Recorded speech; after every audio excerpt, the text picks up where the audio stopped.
Insurance isn't one size fits all. That's why drivers have enjoyed Progressive's Name Your Price tool for years now. With the Name Your Price tool, you tell them what you want to pay, and they'll show you options that fit your budget. So whether you're picking out your first policy or just looking for something that works better for you and your family, they make it easy to see your options. Visit Progressive.com. Find a rate that works for you with the Name Your Price tool. Progressive Casualty Insurance Company and Affiliates. Price and coverage match limited by state law. Insurance isn't one size fits all. That's why drivers have enjoyed Progressive's Name Your Price tool for years now. With the Name Your Price tool, you tell them what you want to pay, and they'll show you options that fit your budget. So whether you're picking out your first policy or just looking for something that works better for you and your family, they make it easy to see your options. Visit Progressive.com. Find a rate that works for you with the Name Your Price tool. Progressive Casualty Insurance Company and Affiliates. Price and coverage match limited by state law. Every team, every topic, everywhere. This is Believe. Welcome to Orioles on the Verge. This is Zach Spedden, joined as always by Bob Phelan. Our co-host Nick Stevens is out this week, but Bob and I have plenty to talk about as we're going to break down some players in the Orioles farm system that are off to hot starts over the first 2 weeks of the season. We're also going to discuss the latest injury news with Jackson Holliday, but we want to start off, though, by giving a plug for people to sign up to become members of our Patreon community. Not only are we getting close to the unveiling of May's top 50 prospects list, but we are running a special right now, as Bob is going to tell us a little bit more about. You have to go over to our Patreon, patreon.com/ontheverge. For the 2026 season, you can get 26% off either your first month or your first year of subscribing, and I think it's a pretty good deal, so check it out if you were ever interested and never had a chance to do it. It's a good time to give it a shot, see what you think, and make sure you subscribe on YouTube as well, because I really want to watch The Wire, and we're getting closer and closer to 1,000 subscribers. And as a reminder, if you become a member of our Patreon community, you not only get access to those monthly updates to our top 50 list, but also bonus weekly shows from Bob, Nick, and myself. And in fact, one of those bonus shows is something we're going to expand on a little bit on tonight's episode. But first, we want to discuss the latest injury news surrounding Jackson Holliday, who has been out to this point in the season with a broken right hand. Holliday had been rehabbing with AAA Norfolk, but before Tuesday's loss to Arizona, the Orioles announced that Holliday had been pulled off of his rehab assignment due to right wrist soreness. Now, Holliday is recovering from a broken right hand, and it's not uncommon for players to experience wrist soreness as they recover from hamate bone injuries. In Holliday's case, he appeared in 11 games for Norfolk. Right now, the Orioles are shutting him down, but there is no timetable yet for determining when he's going to get back on the field. For now, though, it appears the path forward is going to be for him to sit out. When he's ready to resume hitting, he will do so, and then he will go back out on a rehab assignment before joining the Major League squad. So, at least for the time being, the Orioles have to continue to carry on without Jackson Holliday at second base. They're also dealing with a lot of other injuries right now to players like Tyler O'Neill, Adley Rutzman, and Ryan Mountcastle. But focusing on Holliday solely for a moment here, Bob, what are your thoughts on this news? Not too surprised, to be honest with you. I know that soreness in the general area is to be expected post-surgery. I think that's why a lot of times it takes time for the power to come back last, because there is soreness and you can't really impact the ball quite as well with that pain that you go through. It's mostly pain tolerance. I don't think it means that anything went wrong or that the healing is not going well. I think it's just part of it, and I just think he's going to need to rest it a little bit, and hopefully the strength comes back, soreness goes away a little bit more in a week or whenever, however long it's going to take. And yeah, I mean, his numbers are not great. I mean, I don't really care about numbers when he's doing this rehab. It's mostly just his spring training, but just the fact that he's not obviously impacting the ball, and maybe you don't want it to create bad habits and different things with the swing. So shut it down a little bit, get it back going. And luckily we have Jeremiah Jackson, who was a hero last night, maybe the GOAT tonight, as the time of this recording. But him and Blaze Alexander look pretty good combining for second base. So I think that's a luxury that the Orioles have right now. Give Holliday all the time he needs to fully recover. Yeah, and this is an area where the Orioles have some depth, as you just touched on, with Jackson and Blaze Alexander. One thing I'm wondering is what you think the alignment's going to look like for the infield while we wait for Holliday to come back, because what we've seen the Orioles do so far this year is use Blaze Alexander at third a lot. And as we wait for Bob to rejoin here, I'll just fill in with this. The Orioles have been using Blaze Alexander a lot at third base this year. I think that they are a little bit more confident in his defense over there than they are in Kobe Mayo's, which means that Jackson has seen a lot of time at second. So now, Bob, now that you've rejoined, the point I was making was that so far we have seen Blaze Alexander and Jeremiah Jackson play some second base, but most of the playing time at second base has actually gone to Jackson at this point, with Alexander getting his fair share of starts at third base. Do you think that's going to continue to be the case? Yeah, I think it seems like Alvarez is going to mostly ride the hot hand, and as long as you're performing, I think he's going to put you in there. And if you're slumping a little bit, maybe you get a few extra days off, get some extra work in the cage, try to work out the kinks. But for now, those guys have been pretty good. Jackson clearly, caught fire for a few games there.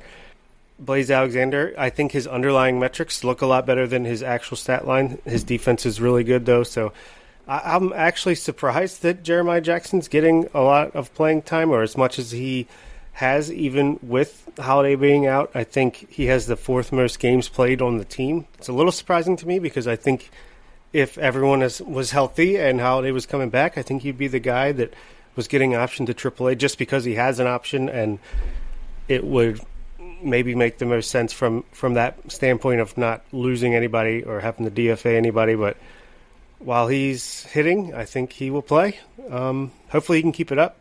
Maybe he could not swing at every pitch, but hey, man, when he hits it hard, and he makes pitchers pay with their mistakes. So far, so good. And what have your impressions of his defense and second base been? Because so far, over a very, very limited sample size, he's basically grading out as an average defender. Hasn't really hurt the Orioles so far at second, but we know that the infield defense has been a concern about Jackson for a while, so much so that when the Orioles brought him up last year, they primarily used him in the outfield. Just going off the eye test, what have you seen from him at second defensively this season? Don't think he's a Gold Glover, but I'm actually been pleasantly surprised with what he's been able to provide defensively. I think he looks pretty natural at second base, even though I think he was mostly shortstop, third base last year at least. Yeah, I think he can hold his own, that's for sure. And I know one of the knocks on Jackson Holiday last year was that his defense was, -8 or 10 outs above average, what have you.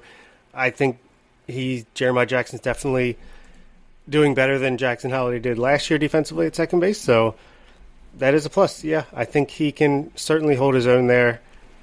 Yeah, I don't know. I think he's about average sounds right. Well, the Orioles have the luxury with Blaze Alexander and knowing that no matter where they put him, he's going to grade out as at least an above-average defender. He's pretty reliable at third base over the course of his career. He's also been very good at second, but for now they're going to have to continue to rely on those two players to get by at second base.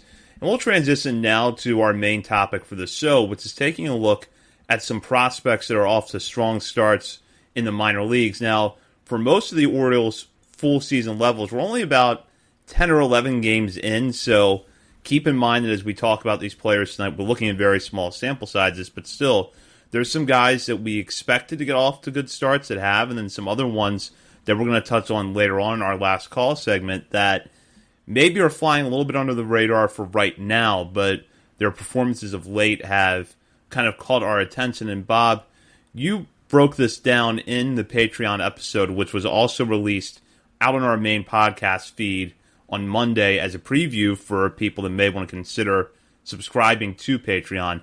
And just kind of give us a rundown on what you covered there. Yeah, I just thought it'd be an interesting way to cover things this year. Give it a shot.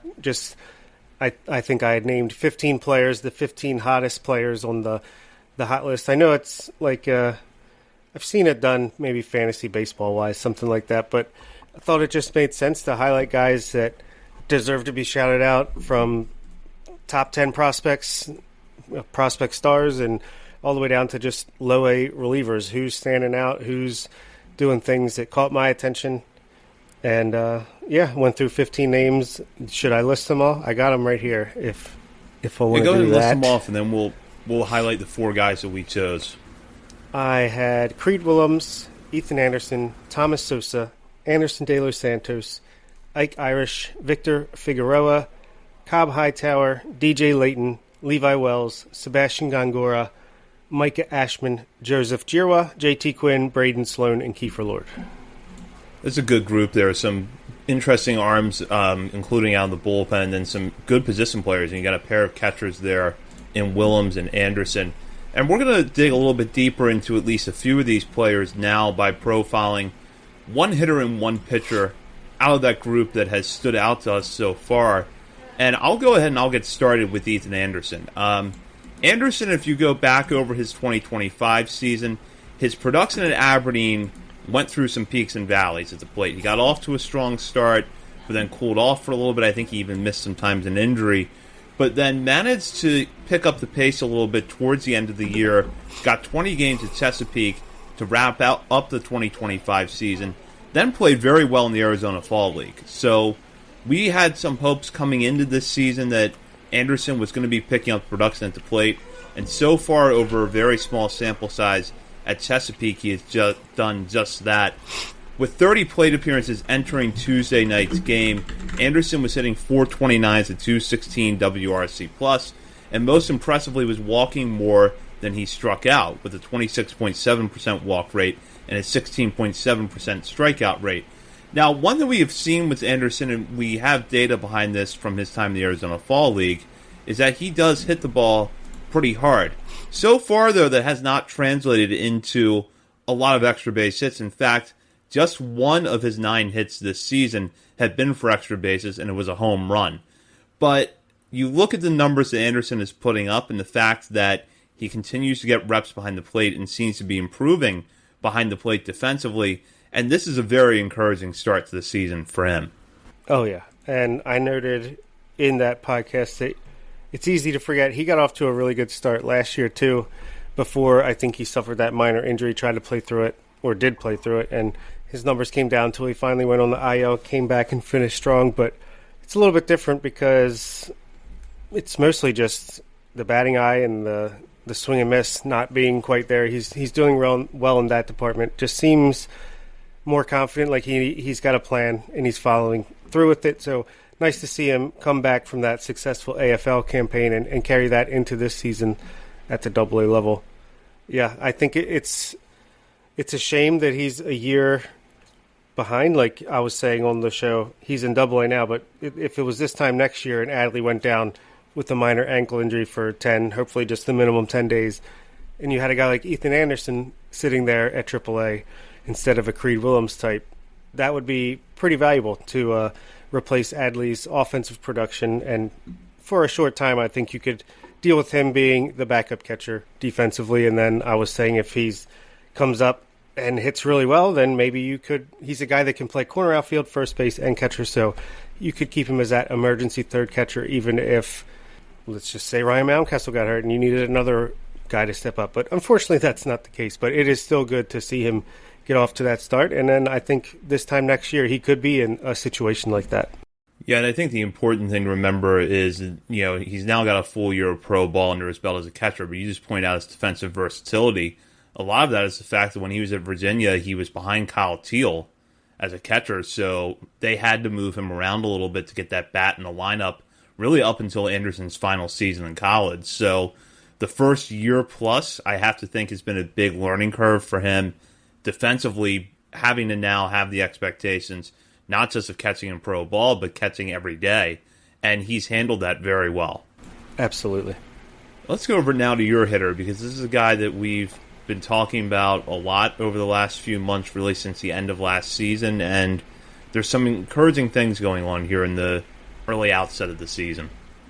I might have switched up on you. I'm going to go with Anderson De Los Santos here because I misunderstood the assignment in the document and went with two guys that didn't make my hot list. But I will go with Anderson De Los Santos because I think this was a really important discovery I made live on air. Just Nick wrote an excellent piece on our Substack talking about Anderson De Los Santos last week and how we might have missed on him last year and he could be right back in that prospect world. Well, I was remembering that he ended the year strong. That's because he He went for 4 for 4 in the second to last game of the season, and then 2 for 3 with the walk and hit by pitch in the last game of the season to bump up his numbers to a 230 average, 121 WRC plus, 721 OPS.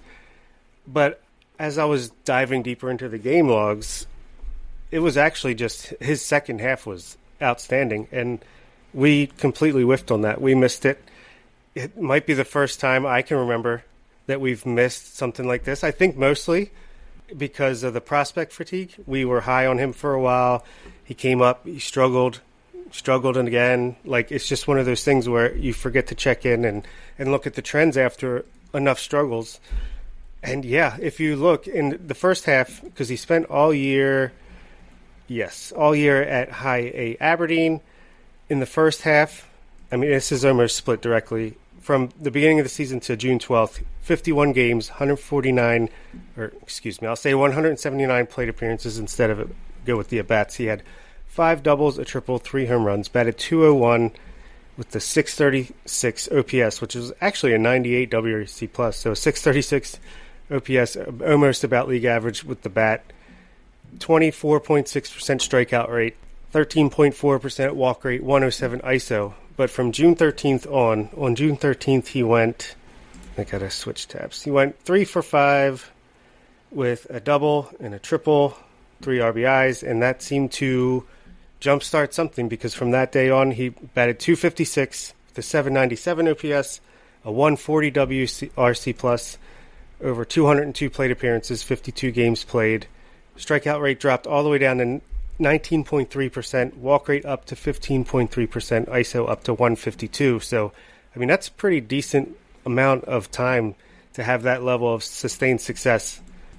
I wish we would have caught it, but we caught it now, and he's back in Double-A. Got off to a fantastic start, and this is his first taste of Double-A. He did not get that late bump up at the end of last season, but he's batting .300 with a 200 WRC plus, 1148 OPS in 8 games, 31 plate appearances. He's got 3 doubles and a home run, 10 walks to 5 strikeouts. So if he's not going to swing and miss as much, because, I mean, his strikeout rate was in the 30% from 24 to 25, or in 23 to 24. If he's cutting down his swing and miss that much, walking more, hitting the ball hard as he always has, and he's only 22 years old. He's 22 years old all year long. I think he could easily get back into the top 30. Yeah, he's definitely trending that way right now. The thing with De Los Santos is he took a very winding path to get to Aberdeen in the first place, because he went to Delmarva in 2023 with a lot of hype, struggled there, went back to repeat in 2024, and although he got promoted to Aberdeen towards the end of that season, his numbers in Delmarva were not that good at the time he was promoted, and it just sort of felt like, okay, they just felt like they needed to push him, and let's see how he responds. And, you know, I had followed De Los Santos a little bit in the second half last year, but I think one of the reasons that it was overlooked at the time was that the numbers still weren't jumping off the page, and you have this perception of De Los Santos building up where it's like, okay, when he makes contact, he can make very loud contact, and that raw power is why he had been in the top 30 conversation for a while, but he just isn't making enough contact. But the numbers you point out, he really seems to have made an adjustment since the second half of last year, and the most encouraging thing to me so far this season is that he's walking more than he's striking out.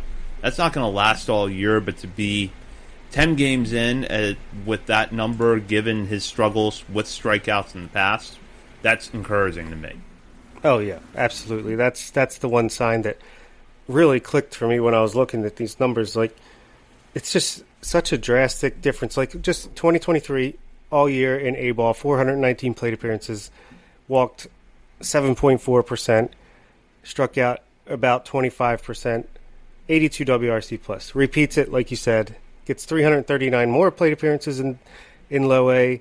Walk rate does go up to 11.8%, but strikeout rate goes up even more to 31.3%, 99 WRC plus. Gets up to high A late in 2024 and does really bad. Batted 159, struck out 31.4% of the time. Then goes back to high A, and just the numbers that I said. I mean, that's the first 51 games of the season, 2 months plus of the season, where he's batting .201. Same story, 98 WRC plus, 24.6 strikeout rate. So it just seemed like more of the same. And then I know, at least speaking for myself, that's when I just, I guess this is just who he is now. And then lo and behold, maybe it wasn't.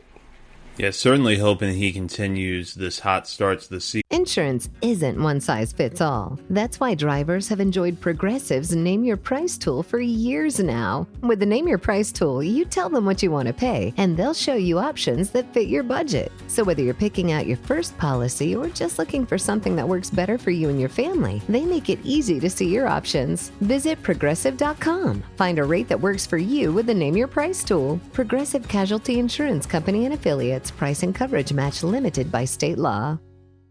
This episode is brought to you by Progressive Insurance. Do you ever think about switching insurance companies to see if you could save some cash? Progressive makes it easy to see if you could save when you bundle your home and auto policies. Try it at Progressive.com. Progressive Casualty Insurance Company and Affiliates. Potential savings will vary. Not available in all states. And I'll go to my pitcher now, and that's JT Quinn. We talked about Quinn a little bit on last week's show, but last week when we were talking about Frederick's pitchers who got off to hot starts, we were rightfully focused on Joseph Giroux after his excellent opening to the season. Quinn, with his start on Saturday at Winston-Salem, has now put together 2 very good back-to-back outings to begin this year. So far this season, Quinn has thrown 9 innings with 16 strikeouts to 2 walks while giving up just 1 run on 5 hits. In Saturday's start against Winston-Salem, he struck out 10 batters without issuing a walk and scattering 2 hits over 4 2/3 innings pitched. And just to give a little bit of background on Quinn, this is a hard-throwing right-hander that we thought coming into the year could have a little bit of promise. A second-round pick by the Orioles last year out of Georgia.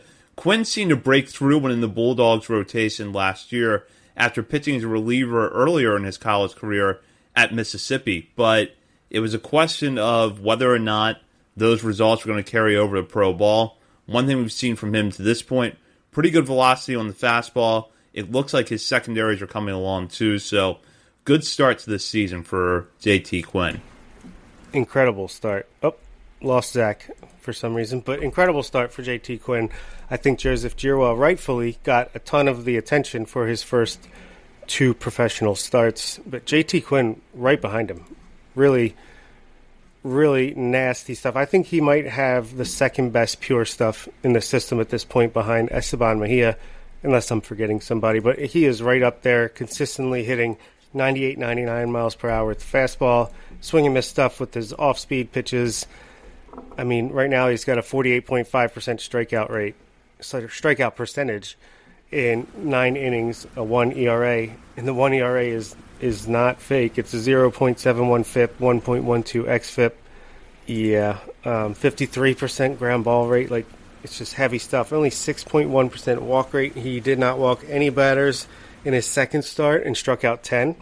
I mean, it's just filthy, filthy stuff. I think if it wasn't for the fact that it's only 2 starts into his professional career, he'd be in the top 10 of my personal top 50 going into this next update. And maybe he'll get there if he can continue to show this level of stuff and improved command and consistency. Yeah. Zach, I was just saying that Giroux got a ton of the attention, but I think JT Quinn was every bit as impressive as Giroux was for his first 2 professional starts, and that the stuff is just second maybe to only Esteban Mejia in the organization. It is really good stuff, and the thing that I'm going to be curious to see with Quinn this year is how the Orioles handle him. Giroux has more time as a starter in college, and Quinn last year still threw just 36 innings, plus 14 in the Cape Cod League, and then didn't pitch at all after the draft. So I don't know how much we're going to see Quinn stretched out this year, but I have to think it's going to be pretty far above his previous career high of 55 1/3 innings in college. So I suspect that what we're seeing right now is the Orioles easing him in a little bit. He's yet to get through 5 in a start, but this is any indication, he's going to go through high A pretty quickly.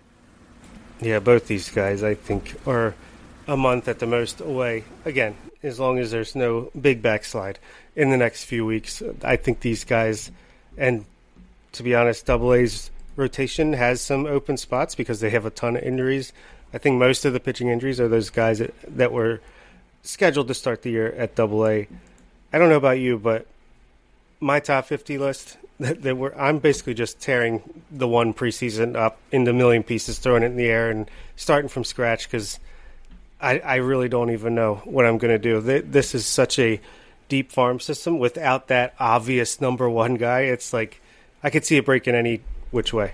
Yeah, I do think it's going to be interesting to see when our three lists come together in a few weeks who has that number one spot, because I think there's a lot of players vying for that right now and making strong cases. I want to go over to your pitcher now because this is someone that has gotten off to a strong start this season.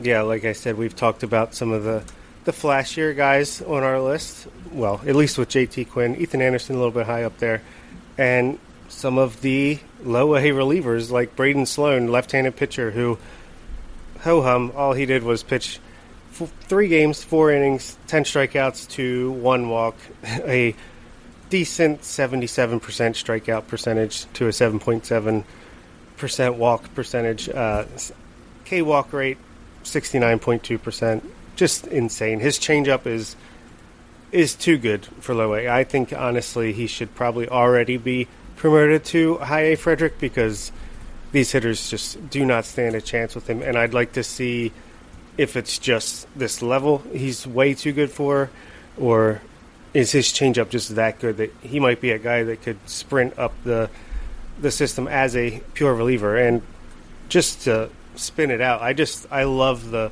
new dedication to this pure reliever type. We talked about it a ton coming off the trade deadline with Tyson Neighbors and Anthony Nunez and et cetera, Tanner, who am I thinking of?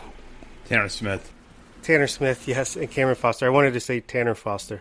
But it even just seems like with some of these guys from the draft and a Joe Glassie type who's a undrafted free agent, I believe, like I really like the focus on pure relief prospects, and I think it's a lot of fun to have a specialist like a Braden Sloan who he's going to throw that changeup, but can you hit it? Let's see. Yeah, Sloan has been fun to watch so far this year, and that changeup is the kind of pitch that is going to overmatch low-A hitters. I feel pretty confident saying that a lot of those guys have not seen a changeup as good as Braden Sloan's to this point in their career. And what I really find interesting about Sloan, just to build off the point you made about pure relief prospects, this was a 17th round pick last year. This is the kind of the part of the draft where I think that even fans who might follow the minors really closely start to tune out because it's like, all right, here's the high school guys or the JUCO guys that aren't going to sign. Here's where you get some senior signs, or here's some guys that are going to take a flyer on from a lower program school. TCU obviously has, a pretty solid baseball program, and you get Sloan in the 17th round as a pure relief prospect. This is a guy that I think is going to be really interesting to follow. If you look at his college career, the numbers don't jump off the page to you, but he did make some pretty noticeable improvements in his final season at TCU, particularly with cutting back on his walks. So it suggests that there's a little bit of momentum for him coming into pro ball. And just to tease something we're going to be talking about on our next episode, looking at guys that are off to strong starts that could be on track for quick promotions, I think you have to put Sloan's name in that mix. Yeah, with a bullet. Like you said, it's just not fair for these low-A hitters who are mostly guys that should be in that intermediate ball that they got rid of a few years ago, the short season ball. It's hard to. I mean, it's exciting to see him strike out like everybody, but at the same time, it's how much can you really evaluate when it's not a fair competition. And for a little bit deeper dive on this hot list, go back and listen to the episode that was released in our feed earlier this week. And if you are a member of our Patreon community, you get a bonus episode like that every week. And with that, now we'll head into our final segment of the night. Last Call, brought to you by Checker Spot Brewing. Located at 1421 Ridgely Street, Checker Spot is not far from Camden Yards and is open 7 days a week, making it the perfect place for a pre- or post-game drink. If you don't have tickets to the game or the Orioles are out of town, it's also a good place to hang out and watch the game with plenty of TVs. That's Checker Spot Brewing, located at 1421 Ridgely Street in South Baltimore. And for our last call segment tonight, we're going to do our usual shout-out of players outside the top 30 portion of our top 50 list for something they've done recently, whether it's been a good game, a good week, or just something interesting in their stat line that we want to point out. And for this, we'll turn it over to Bob. I had started to tease his hitter a little bit earlier than we realized we got our wires crossed, but now we got it right. So, kind of, because I'm going to cheat now, because I still want to talk about Joshua Alonso. He would have been number 16 on my hot list. Just missed the cut. But he had a fantastic first week and a half as well. So I do want to shout him out because I think he could be a guy that's about to break out in a big way. Got in 8 games, 34 plate appearances. Let's look at the game log. I think he started off slow. Yeah, in his first 3 games, he went 1 for 12, with the only hit being a single and 2 walks to 6 strikeouts. But after that, this first full week, man, he was on fire. He hit a home run. He had a couple doubles in the same game, giving him a 280 batting average, 951 OPS, 170 WRC plus, matching 26.5% walk and strikeout rates, 9 walks, 9 strikeouts in 34 plate appearances. Maybe just a little bit of jitters in that opening weekend, but it seems like he's settling in nicely. We've talked about his potential for a while now, but just looking at him, he looks more filled out. He looks more like that. We're coming back and repeating A-ball is going to do him wonders. I think it seems like he's fully healthy now. Still only 19 years old. Yeah, I'm expecting big things from Joshua Alonso this year. Yeah, Alonso, I think the last 2 years have been a little hard on him. He had some lost time in 2024 when he was down in the FCL. Didn't get back in until towards the end of their season. And then after a strong start in the FCL last year, was aggressively promoted to Delmarva, where we just didn't see the power come through. But I think that going back to the level this year is going to do wonders for him. Yeah, a Daryl Hernandez situation, if you want to get a little throwback there. And then for my pitcher, this is a true player outside of the top 30. Evan Yates, who was a 20-round draft pick in 2024 and had a really nice opening season, probably a little bit under the radar, but at 22 years old last year, he basically split it between low A and high A, mostly in low A. In low A, he had a 4.52 ERA over 71 2/3 innings, but he did have a 2.97 FIP and 3.30 xFIP, 28% strikeout rate, walk rate just under 10%, so really good stuff there. Goes up to high A, gets 20 innings in, pitches to a 2.70 ERA, 3.64 FIP, 3.97 xFIP over 20 innings, 22.4% strikeout rate to 10.6% walk rate, so a little bit worse in either direction, but still holding his own. And then he jumps up this year all the way up to AA to make his first start. And he pitches 4 1/3, gives up 1 run on 3 hits and 2 walks with 5 strikeouts. And he just looked really poised, looked pretty good on the mound. So I think he's an under-the-radar type of pitcher that I think, just like a Braden Sloan, a late-round draft pick, oh, it's just a flyer. They might have something here with Mr. Evan Yates. I will certainly be following him closely moving forward. Yeah, I was really happy when Yates got the bump up from Delmarva to Aberdeen last year because I felt like it was one of those pitchers where the stuff was much better than results. And most nights when he was on, he was a lot of fun to watch. And certainly the momentum we saw towards the end of last season when he got that promotion to high A has carried over to this year. I'll go over to my group of players now. I'm going to start with my hitter, and this is a guy that was once solidly a top 30 prospect in the system, but has dropped off because of a couple of rough years in a row, and that's Frederick Bencosme. Now, Bencosme, over the first 7 games of the season for a Chesapeake team that has actually been playing pretty well, has been a steady contributor, and he performed well in the series against Erie last week, including a 2-for-3 performance on Saturday with a home run. He also had RBIs in each of the final 3 games of that series, including 2 on Friday. At this point, small sample size, but Bencosme, a guy whose pure hit tool stood out to us while he was in A-ball, but seemed to hit a wall at AA, has bounced back a little bit at the beginning of this season. I don't know if it's time to declare a renaissance just yet. I'm not there, but I'm glad to see that he's looking comfortable at the plate right now. Yeah, I agree. It's crazy to think he's only 23 years old and will be 23 all season long. Yeah, he does look like a little bit stronger, and he's been a guy that's always been able to make contact. Maybe it seems like he might just be trying to sacrifice a little bit of just that pure contact to put a little more oomph impact on the ball. So far, so good. Like you said, it's only been a week or so.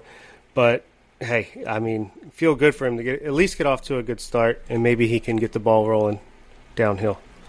I'll go over now to my pitcher, and that is right-hander Twine Palmer. Now, Palmer, we talked about a little bit in the second half of last season after the Orioles got him from the Astros in a deadline deal that sent Ramon Urias to Houston. Palmer, a 19th round pick in the 2024 draft, had good numbers for low A Fayetteville at the time of the trade. Came over the Orioles system and honestly just kind of looked like he'd run out of gas. Although he had a couple of good outings with the Shorebirds, his numbers over 19 2/3 innings weren't good. And I would not have been surprised if they had started him back at Delmarva to begin this season. But they bumped him up to Frederick, and if his first outing of the year is any indication, that could prove to be a good move by the Orioles to give Palmer an aggressive push up to high A. In an appearance last week against Winston-Salem, Palmer delivered 4 innings of relief work with 5 strikeouts to 1 walk while giving up a run on 2 hits. This is a pitcher who's got a good fastball, clearly a ways to go with the secondaries.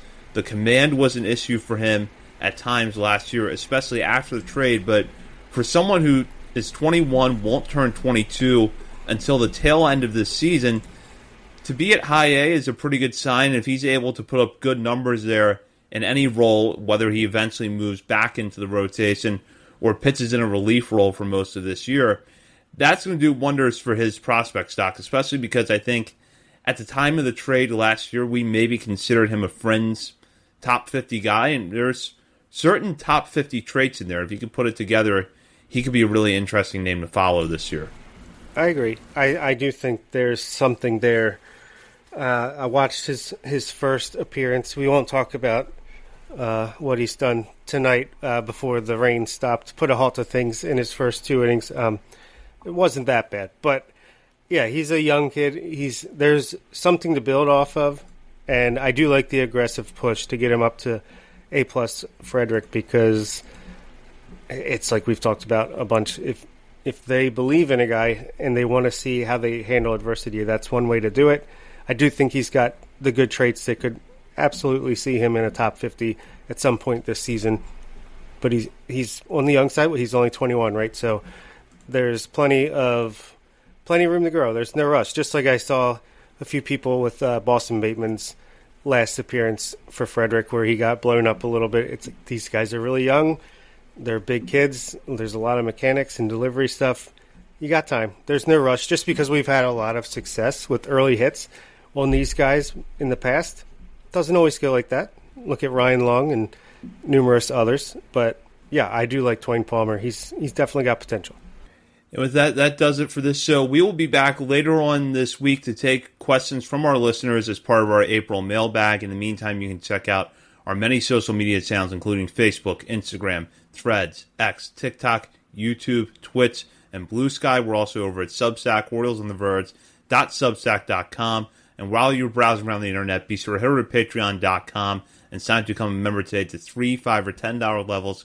Get access to bonus weekly shows from Bob, Nick, and myself, as well as monthly updates to our top 50, access to patron-only communities within our Discord, and a whole lot more. And you can take advantage of that early season special right now on a monthly or yearly rate. For Bob Phelan and Nick Stevens and Zach Spedden, you've been listening to Orioles on the Verge, part of the Believe Podcast Network. If you like the show, please take a moment to rate, review, and subscribe. It really does help the show to grow. Thank you for listening.